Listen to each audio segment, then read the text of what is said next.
भिवंडी महापालिकेमध्ये भाजपला मोठा धक्का बसलाय। संपूर्ण राज्याचं लक्ष भिवंडी महापौर निवडणुकीकडे लागलेलं होतं आणि भिवंडीमध्ये भाजप बंडखोर नारायण चौधरी विजयी झाले।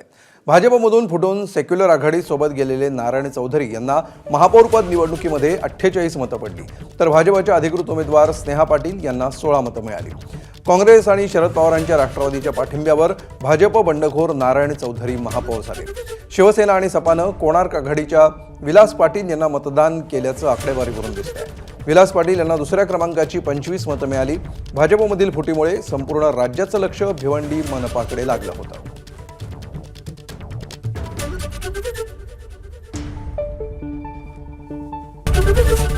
एबीपी माझा, उघडा डोळे बघा नीट।